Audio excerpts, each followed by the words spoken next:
This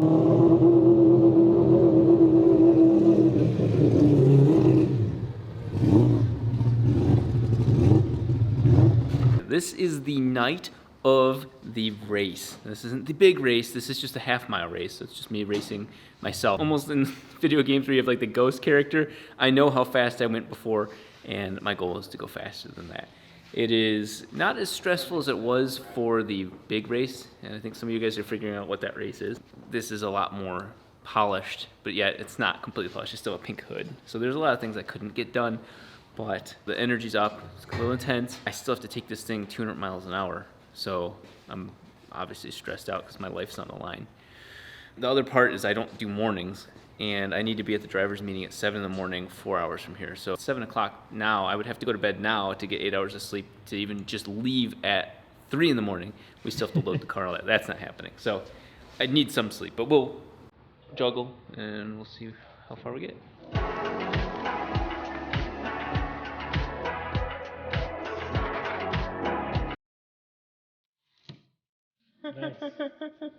Nice quality. We gotta leave that in there. I think I use my credit card.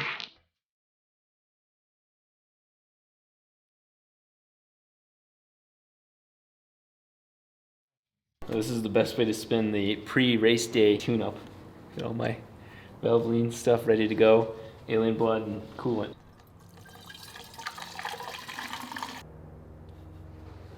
So we're not gonna bring just those fluids. We're also gonna bring good old gear oil and ATF in case we want to potentially, this is not likely to happen, but if we want to change gear sets in the rear and go rear wheel drive only and go faster, it takes a quart of this and some couple bolts and away we go. So we'll have one of every fluid with us because this car loves them. This video is the beginning of a series of videos that are going to show you something very important about Valvoline. It's not the talking head, it's not the marketing, it's the product itself that does the talking. Yes, I'm more or less a messenger, but what's more important is what this stuff has done inside of my custom experimental one-off car. After repeated oil pump failures, all I was left with was this little guy inside the car. No pressure, nothing. It was just literally the oil keeping that engine together. That shows you just how bad that oil pump failed. Look at that. It sheared itself up bad. I'm kind of impressed the car ran. That did not end up in a catastrophic failure. Not only that, I was able to remain competitive against one of the most seasoned, experienced racers on the planet with a car that has never been tested. While I might be the beautiful face doing all this talking, it's the products from Valvoline that do the walking. It is later in the evening, but I whipped up something a little special. These are hood mounts. Yes, we are officially mounting the hood. I want to be able to slam the hood. I want to have the hood take some serious wind, and I've promised you guys, I've promised myself that we would never do this, but we're doing this out of necessity. I want to bring a car that's solid and complete, so check this out first.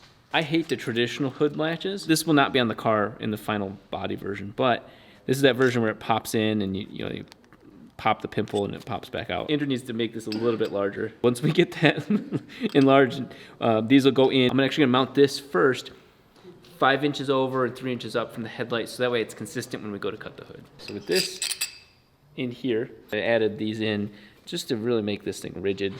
Even though it's sticking out over the tire, I wanted to make this away from the tire as much as possible. So it's gonna go somewhere in here. I'll strengthen the base of it as it goes, but again, I've prevented that from falling through again.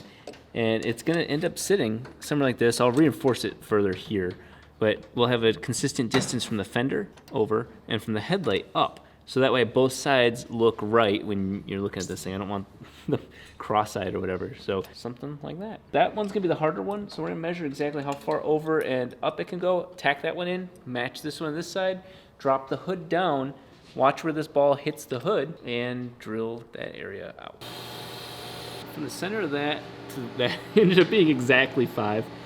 3 3/4. Let's mirror that on the other side. Man, that turned out way better than I thought it would. That's almost exactly the same.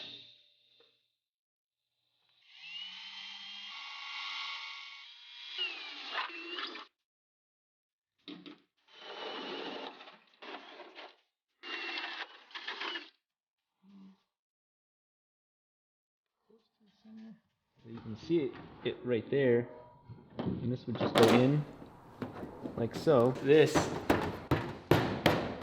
is nuts. Beep boop on the belly button here, and we've got a hood. It actually locks right in, and there we go. That one already popped in. So we are in a very solid spot. It's still using the stock mounts back here. We'll tighten those, Loctite them. They never fall off, but we don't want to have a first. We have to Loctite these as well. We're on the home stretch, but that's actually, we're prepping for a race, but we're also finishing body work at the last second too. Very sick. This is 3:30 in the morning. The car's almost ready to go, except add another, whatever, 10 gallons of gas or so. We added some more weight, and the car's sitting a little lower than I'd like, mostly because of getting it onto the trailer. That is not happening at this moment. We might have to shave some more of the fenders, kind of emergency surgery at the last second, just because everything settles, and well, we're here now. It looks nasty. It looks really, once we get it back off this little jack, wait till you see just how wild this thing looks.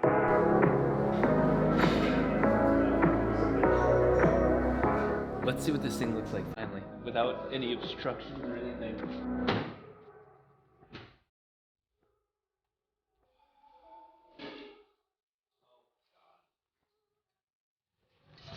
Time for the party. The first of a lot of things. Here we go.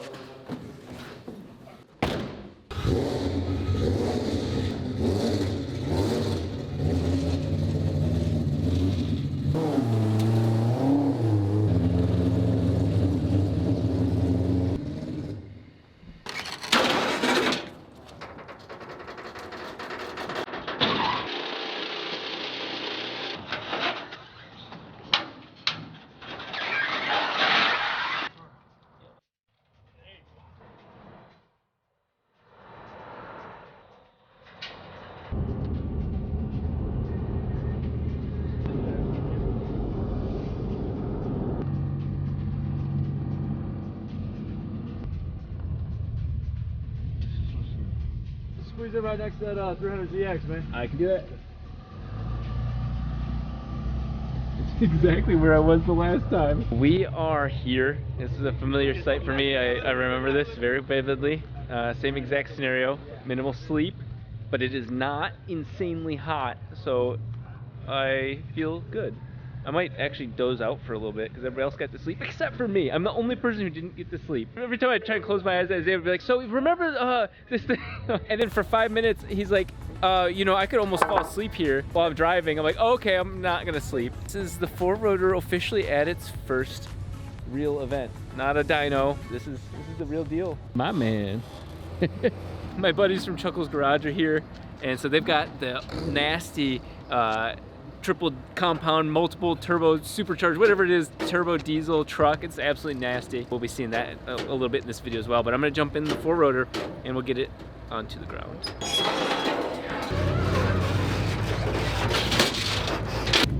I was in reverse. Oh my gosh.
This is it. This is the real deal. It does look a lot like it did back then. I'm starting to get excited, genuinely, because it's just going to be run after run of just breaking it down. I'm lucky that I'm actually, oddly enough, coincidentally, my spot is bonus for some reason with Garrett Turbo, so I get to cut the line so I can go for that run, come back and then retune and figure out what's going on.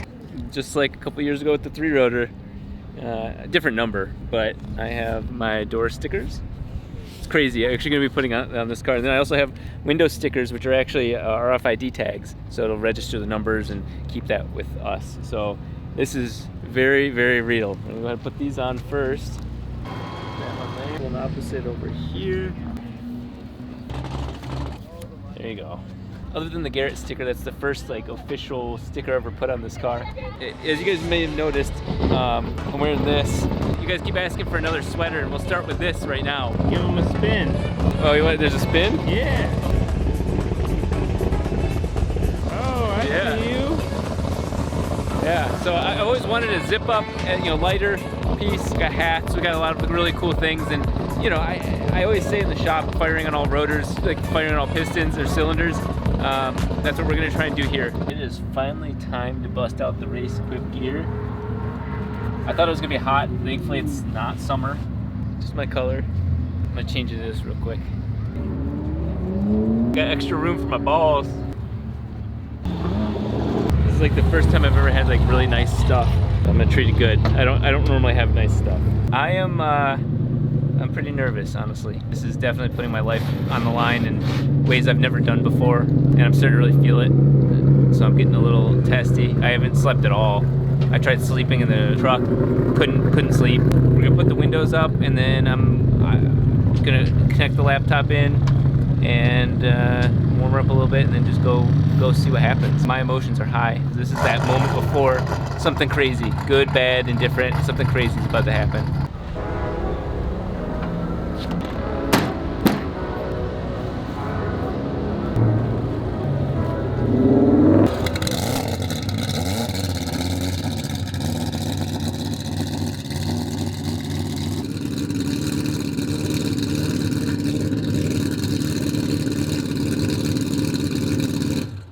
I'll fire it back up and see if it'll kick out of whatever it's doing.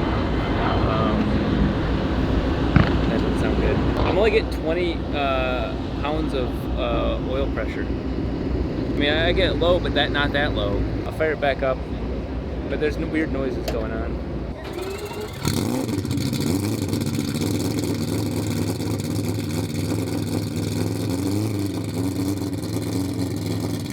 I'm gonna have to go to flat bottom, but I can't see well enough at the flat bottom to know, so. But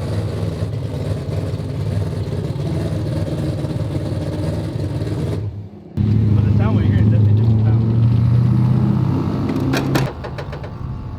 You know what that sound reminds me of? Huh? The internal gears of the oil pump. Yeah. That's exactly what it sounds like until it's like. Let's look at the top of the oil filter.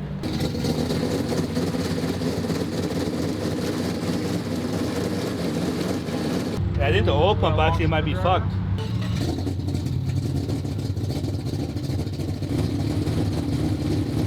We're gonna go ahead and let it idle, warm up a little bit more, and just try and diagnose it. I'm not trying to push it, I'm just trying to diagnose what's going on. That tinging noise scares the shit out of me.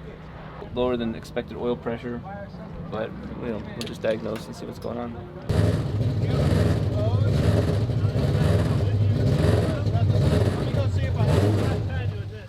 Yeah, thanks to Chuckle's Garage for helping give us another point of view, opinion.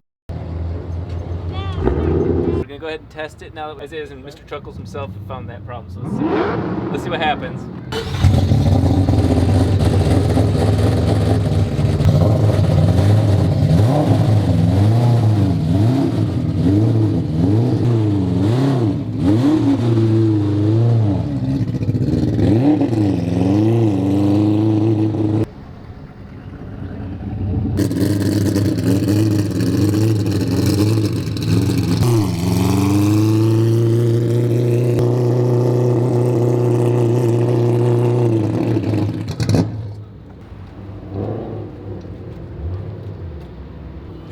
Starter's engaging the whole time.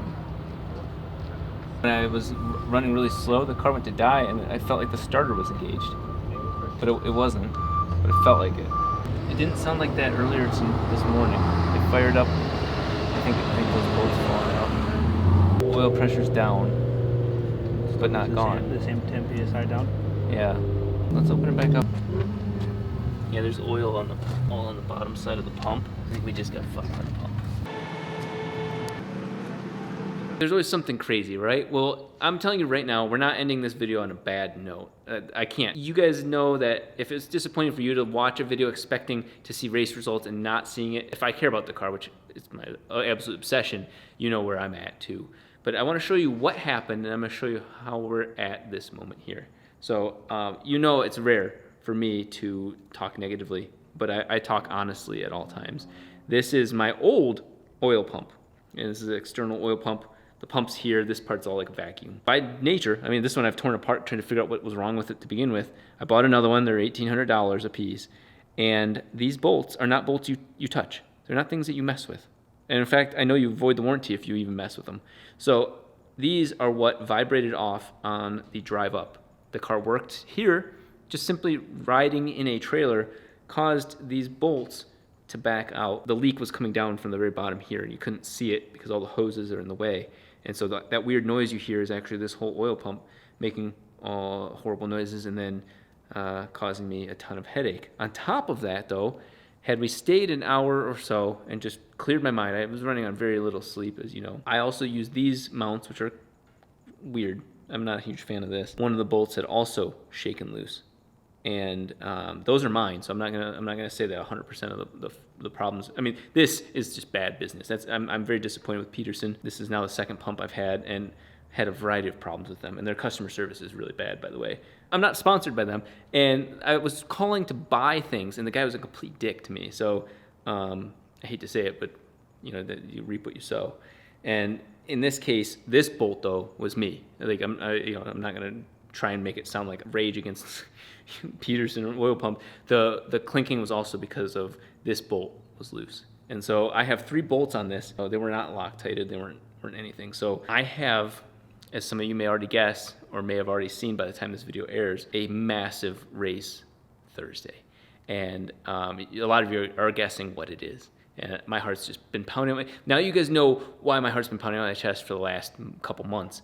And I had the opportunity to, at that moment, go back to Coalinga Shift Sector and do this again Sunday. I chose not to because I do not want to have problems with this car before this race. I'd rather blow up at the race and have no experience racing this car than, that's how serious this is. This is a once-in-a-lifetime moment. What we will do is take it on the street right now just to show you that the car is ready to go. This is a technical issue that occurred, and I promised myself, and it's hard to believe knowing who I am, you guys hearing this, I promised myself that if a single noise happened, if something was out of place, something didn't feel right, I was not going to run the car whatsoever.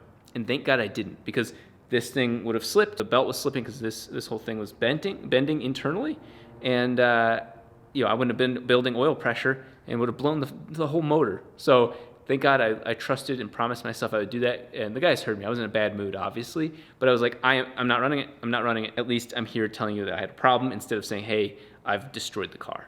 So that said, let's take it out on the road real quick. This is actually one of the very first times I'm going to say, if you have an all-wheel drive 4-rotor, don't try this at home. This is very illegal what I'm doing.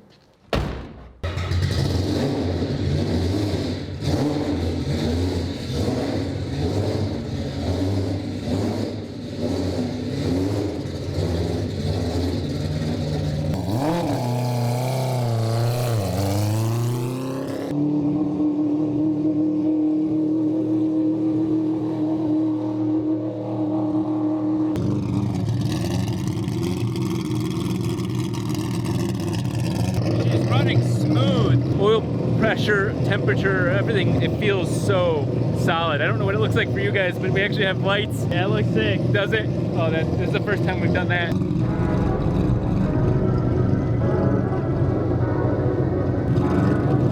This is one of the most extreme or risky things I've done in a long time. I have to. When you see who I'm racing on Thursday, you realize that it's a now or never sort of thing, and so I am waiting until traffic clears, and then we're gonna take her on the street and then at least do a gear or two, not launch, not power. I'm not putting anybody else's life in risk. I just need to have the car go the speed limit, some speed limit, the limit of its speed.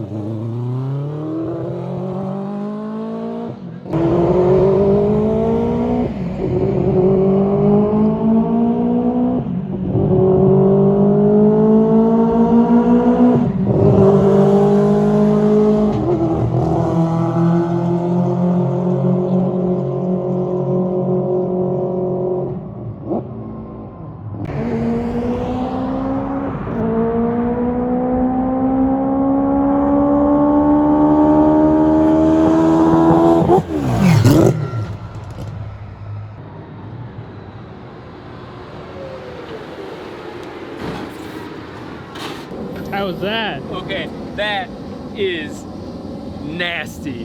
Holy shit. That, no power, no nothing, and you know, obviously tuning, the car's not even tuned for gears, but when I first was leaving, I was clutching and going soft, and then as I came back, I was barely letting off the throttle, and it just into that next gear. Oh my god, how sick. That went up to like 4th gear, but again, I was just rowing in low RPM, nothing, I wasn't doing anything to push the car, just maiden voyage on a road that I would have to, you know, these guys would have to help me push. But oh my god, I didn't want to know how it sounded or looked outside. Oh, look, I'm shaking. Every time you know, I let off the gas, of course the car is going to die because it's not I don't have it tuned for that. You know, if you hear it die off, that's not a problem with the car. It's just tuning and adjusting and being ready for those moments. It's never been in those circumstances, so I could never tune for that. But oh my god, guys, there you go. So I've got, that's the first time I've ever taken a public road, and I've got a race against one of the world's fastest cars on Thursday.